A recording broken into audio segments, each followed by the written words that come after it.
Hi! Hello! Welcome to Kollu ముచ్చట్లు. ఈరోజైతే మనం ఫింగర్ ప్రింట్ బ్యూరోలో ఎస్ఐ రిక్రూట్‌మెంట్ గురించయితే మనం మాట్లాడుకుందాం. ఇదొచ్చేసి ఎస్ఐ కానిస్టేబుల్ లాగా కాకుండా టెక్నికల్ జాబ్ అండి. ఫర్ ఎగ్జాంపుల్ మనం ఇప్పుడు బయట టెక్నికల్ జాబ్స్ చూసుకుంటే ఐటీ సెక్టార్‌లో గాని, ఎక్కడైనా గాని ఇప్పుడంతా ఎక్కడ చూసినా ఏఐ వచ్చిందండి. ఏఐ వచ్చిన తర్వాత ఏమైంది? మన పని ఏఐ చేసిందనుకోండి ప్రైవేట్ సెక్టార్‌లో, మన జాబ్ పోయినట్టే ఇంక. అదే పబ్లిక్ సెక్టార్‌లో మన పని ఏఐ చేసిందనుకోండి, మన పని ఇంకొంచెం ఈజీ అవుతుందనమాట. సో, టెక్నాలజీ యూజ్ అనేది ప్రైవేట్ సెక్టార్‌లో మన జాబ్‌కే ఎఫెక్ట్ పడుతుంది. అది వేరాజ్ గవర్నమెంట్ సెక్టార్‌కొచ్చేసే వరకు మన వర్క్ బర్డెన్ అనేది తగ్గిస్తుంది. ముందుగా ఎడ్యుకేషనల్ క్వాలిఫికేషన్ అయితే చూద్దామండి. క్యాండిడేట్స్ అనేది బీఈ, బీటెక్‌లో కంప్యూటర్ సైన్స్ గానీ, ఐటీ గానీ, artificial intelligence, data science networks, cyber security which means ఏదైనా కంప్యూటర్ రిలేటెడ్ కోర్స్ బీటెక్‌లో గానీ, లేకపోతే ఈ డిగ్రీ అయినా పర్వాలేదు. డిగ్రీలో బీఎస్సీ ఇన్ కంప్యూటర్ సైన్స్ అయినా, కంప్యూటర్ అప్లికేషన్ అంటే బీసీఏ వీళ్ళు కూడా ఎలిజిబుల్ అండి. కాకపోతే 29 జులై 2026 వరకు వాళ్ళు క్వాలిఫికేషన్ అనేది గెయిన్ చేసి ఉండాలి. ఇప్పుడు మీకొక డౌటొస్తుంది. మాకు టెక్నికల్ క్వాలిఫికేషన్ ఉంది. మేము ఇంతవరకు ఏ గవర్నమెంట్ జాబ్ అనేది అప్లై చేయలేము. మాకు ఇ ఇండియన్ పాలిటీ గాని, హిస్టరీ గాని వీటిపైన నాలెడ్జ్ లేదు. మరి మేమెలా ప్రిపేర్ అవ్వాలని మీకొక డౌటొస్తుంది. మీరు చూసుకున్నట్టయితే ఎస్ఐ కానిస్టేబుల్‌లో ఉన్నట్టు ఇక్కడ ఎటువంటి జనరల్ స్టడీస్ అనేది పేపర్ గాని, క్వెషన్స్ గాని లేవు సిలబస్‌లో. ఇంకో విషయం ఏంటంటే ఎస్ఐ కానిస్టేబుల్‌లాగా ఇది ప్రిలిమినరీ ఎగ్జామినేషన్ కూడా ఇందులో లేదు. ఇక్కడ సిలబస్‌లో గనుక మనం చూసుకున్నట్టయితే 3 పేపర్స్ ఉంటాయండి. Paper 1 English. ఇందులో పార్ట్ ఏ ఆబ్జెక్టివ్ టైప్ అండి. 25 మార్క్స్ ఉంటుంది. Part B descriptive type 75 marks ఉంటుంది. ఇది క్వాలిఫైయింగ్ నేచర్ పేపర్ అండి. మీకు మెరిట్‌కి ఎవాల్యుయేట్ చేసేది only paper 2 and paper 3. Paper 2 వచ్చేసి అర్థమెటిక్ అండ్ రీజనింగ్. మీరు ఎలాగో టెక్నికల్ క్వాలిఫికేషన్‌లో ఉన్నారు. మీకు మ్యాథ్స్ బ్యాక్‌గ్రౌండ్ ఉంటుంది కాబట్టి కొంచెం ప్రాక్టీస్ చేసి ఇందులో కాన్సంట్రేట్ చేస్తే ఇది ఈజీ ఉంటుందండి. నెక్స్ట్ వచ్చేసి ఓన్లీ టెక్నికల్ పేపర్. అంటే మన కంప్యూటర్ సైన్స్, ఇంజినీరింగ్‌లో, డిగ్రీలో చదివిన పేపర్సే ఉంటాయి. మీరు సెపరేట్‌గా జనరల్ స్టడీస్, కరెంట్ అఫైర్స్ ఇవన్నీ ఏవి అవసరం లేదు. ఇక్కడ మీరు చూసుకోవచ్చండి సిలబల్ డీటెయిల్డ్‌గా ఉంది. పేపర్ 1 చెప్పాను కదండీ! క్వాలిఫైయింగ్ నేచర్ అని ఇంగ్లీషు. ఇక్కడ చూసుకోండి. ఎస్ఎస్‌సీ లెవెల్‌లో మాత్రమే ఇంగ్లీష్ అడుగుతారు. కాబట్టి ఇది కూడా ప్రాబ్లమ్ కాదు. ఓన్లీ 25 మార్క్స్ ఏవైతే ఆబ్జెక్టివ్ టైప్‌లో అడుగుతారో వాటికి మాత్రం 25% నెగెటివ్ మార్క్స్ ఉంటుంది. ఇది పెద్ద ఎఫెక్ట్ చేయదు. ఎందుకంటే మీకు 75% డిస్క్రిప్టివ్ ఉంటుంది. మీకు ఓన్లీ క్వాలిఫైయింగ్ నేచర్ పేపర్ కాబట్టి పెద్ద ఎఫెక్ట్ కూడా దీనివల్ల ఉండదు. సెకండ్ పేపర్ వచ్చేసి arithmetic and test of reasoning. మీకిదొచ్చేసి లాజికల్ క్వెషన్స్ ఉంటాయండి రీజనింగ్‌లో. Verbal, non verbal, similarities, analogies ఇవన్నీ కొంచెం ప్రాక్టీస్ చేస్తే సరిపోతుంది. ఇవన్నీ మీరు 10థ్, ఇంటర్‌లో చదువుకున్నవే. సింపుల్ ఇంట్రెస్ట్ గాని, proportion, average, percentage, time and work.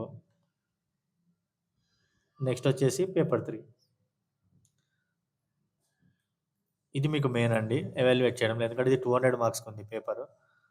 ఒక్కసారి ఇక్కడ చూసుకుంటే మీరు టెక్నికల్ పేపర్‌లో, మీరు గ్రాడ్యుయేట్ లెవెల్‌లో మీరు టెక్నికల్ క్వాలిఫికేషన్ ఉంది మీకు.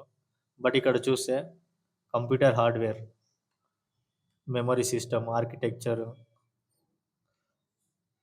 డివైజెస్ అంటే ఇవి చూసుకుంటే బేసిక్ క్వెషన్స్. దీనికి డిగ్రీ లెవెల్ కూడా అవసరం లేదు చెప్పాలంటే. విండోస్, డీబీఎంఎస్ యాక్చువల్‌గా డిగ్రీ లెవెల్ అంటే మీకు మైక్రో ప్రాసెసర్స్, లాంగ్వేజెస్ గురించి గానీ, ప్రోగ్రామింగ్ లాంగ్వేజెస్ ఇలా ఉంటది. కానీ అవేమి ఇక్కడ అడగట్లేదు. ప్రోగ్రామింగ్ లాంగ్వేజెస్ గానీ, ఒరాకిల్ గానీ, డీబీఎంఎస్ గురించి డీప్‌లో గానీ ఏమి అడగట్లేదు. జస్ట్ ఎంఎస్ ఆఫీస్ అండి. థర్డ్ టాపిక్ చూడండి.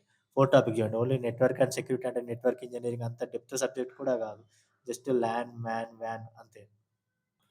ముందుగా ఈ జాబ్ గురించి తెలుసుకునే ముందు, అసలు ఈ జాబ్ రోల్ ఏముంటుంది? అసలు ఫింగర్ ప్రింట్ బ్యూరో ఏం చేస్తుందనేది మీకొకసారి ఎక్స్‌ప్లెయిన్ చేయడానికి ట్రై చేస్తానండి. ఫర్ ఎగ్జాంపుల్ ఒక ఫార్మర్ ఉన్నాడనుకుందాం. అతనికి సిగ్నేచర్ చేయడం రాదు. ఆయన ఓన్లీ థంబ్ ఇంప్రెషనే ఏస్తాడు ఎక్కడికెళ్ళినా.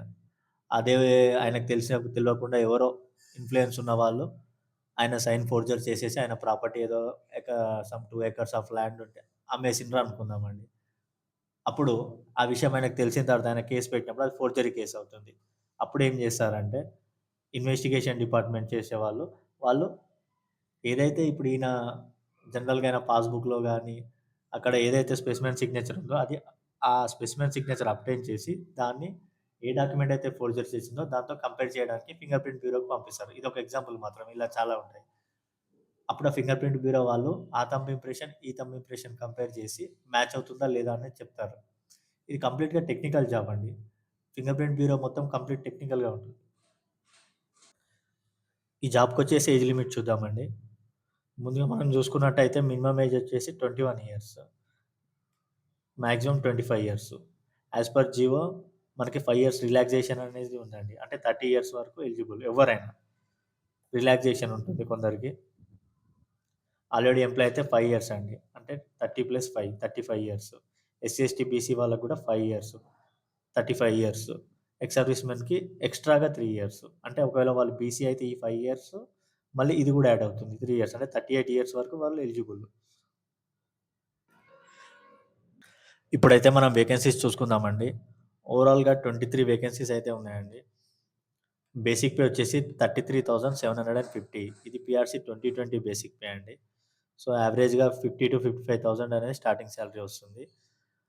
అది గూడా కొత్త పీఆర్‌సీ వచ్చినా గానీ, పెండింగ్ డీఏస్ ఏవైతే ఉన్నాయో అవన్నీ వస్తే అరౌండ్ ఇంకో 20,000 అయితే ఈజీగా ఎక్స్‌ట్రా అవుతుంది. సో, 70,000 స్టార్టింగ్ సాలరీ అనేది మంచి డీసెంట్ సాలరీ అండి గవర్నమెంట్ సెక్టార్‌లో.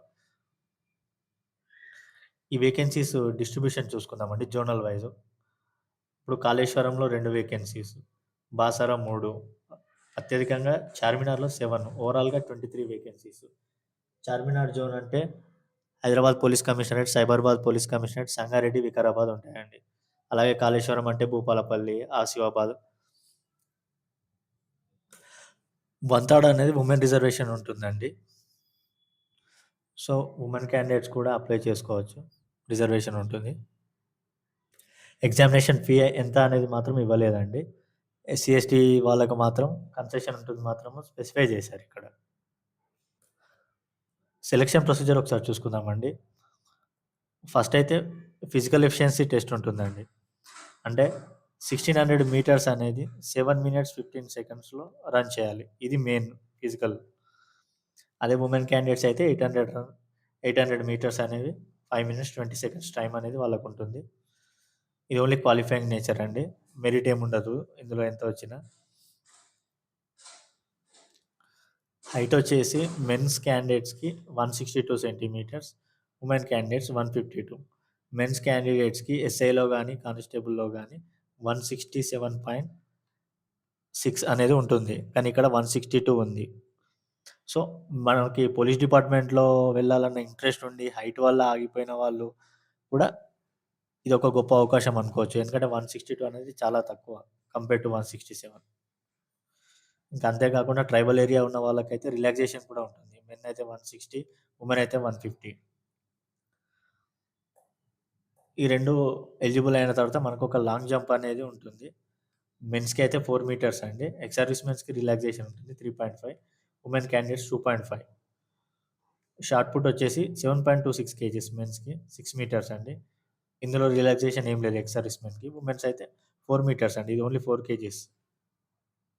ఇది క్వాలిఫై అయిన వాళ్ళు మాత్రమే రిటన్ ఎగ్జామినేషన్‌కి ఎలిజిబుల్ అండి. రిటన్ ఎగ్జామినేషన్ సిలబస్ అనేది ఇందాకే చెప్పాము. అయితే 40% మినిమమ్ మార్క్స్ అనేది సెక్యూర్ చేయాలండి. ఎలిజిబుల్ అవ్వాలంటే పోస్ట్‌కి. మినిమమ్ క్వాలిఫైయింగ్ మార్క్స్ 40% అంటే మీకు పేపర్ 1 ఓన్లీ క్వాలిఫైయింగ్ నేచర్ అండి. వేరాజ్ పేపర్ 2, పేపర్ 3 వచ్చేసి మీకు ఎవాల్యుయేట్ చేస్తారు. అంటే 300 మార్క్స్‌కి మాత్రం మీకు ఎవాల్యుయేట్ చేస్తారు. 40% ఓసీస్, 35% బీసీ, 30% ఎస్సీ, ఎస్టీ. మనం అప్లై చేసే ముందు ఈ డాక్యుమెంట్స్ అయితే చెక్ చేసుకోవాలండి. ఒకవేళ ఎస్సీ కమ్యూనిటీ వాళ్ళైతే లేటెస్ట్‌గా ఎస్సీ వర్గీకరణ అయిన తర్వాత ఇష్యూ చేసిన సర్టిఫికేట్ అంటే గ్రూప్ 1, గ్రూప్ 2, గ్రూప్ 3 మెన్షన్ చేసి ఉండాలి లేటెస్ట్. ఒకవేళ మీరు ఈడబ్ల్యూఎస్ అయినా గాని 1 ఏప్రిల్ నుండి అంటే ఈ ఫైనాన్షియల్ ఇయర్‌లో తీసుకున్నది ఉండాలి.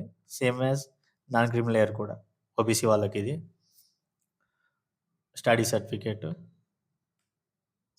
ఒకవేళ మనకేమైనా లోకల్ రిజర్వేషన్ గాని కావాలంటే స్టడీ సర్టిఫికేట్ అనేది ఇవ్వాలి. పోలీస్ మినిస్ట్రియల్ చిల్డ్రన్స్ వాళ్ళకి స్పెషల్ కేటగరీ వాళ్ళ సర్టిఫికేట్ అనేది ప్రొడ్యూస్ చేయాల్సుంటుంది. ఆన్‌లైన్ పేమెంట్ అంటే ఉంటుందండి. పార్ట్ 2 ఆన్‌లైన్ అప్లికేషన్స్‌కి వచ్చేసేసరికి ఇందులో ప్రిలిమినరీ టెస్ట్ లేదు ఎస్ఐ కానిస్టేబుల్ లాగా. కాబట్టి పార్ట్ 1 అయిపోగానే పార్ట్ 2 అనేది డైరెక్ట్‌గా అప్లై చేసుకోవచ్చు. వాటిలో లాగా కాకుండా. పార్ట్ 2 ఫిల్ చేసేటప్పుడు ఈ డాక్యుమెంట్స్ అనేవి అప్‌లోడ్ చేయాలి. SSC certificate, educational qualification certificate అంటే బీఈ, బీటెక్ ఆర్ మీరు ఒకవేళ బీఎస్సీ క్యాండిడేట్స్ అయితే మీ ఫైనల్ సీఎంఎం ఒరిజినల్ డిగ్రీ ఉంటుందిగా అది అప్‌లోడ్ చేయాలి. ఎస్సీ సర్టిఫికేట్ అనేది అప్‌లోడ్ చేయాలి. బీసీ క్యాండిడేట్స్ అయితే నాన్ క్రీమీ లేయర్. ఈడబ్ల్యూఎస్ వాళ్ళైతే EWS certificate latest. Agency area వాళ్ళు మాత్రం వాళ్ళ సర్టిఫికేట్ అనేది సబ్మిట్ చేయాలి. ఎందుకంటే వాళ్ళకి హైట్‌లో రిలాక్సేషన్ ఉంటుంది కాబట్టి.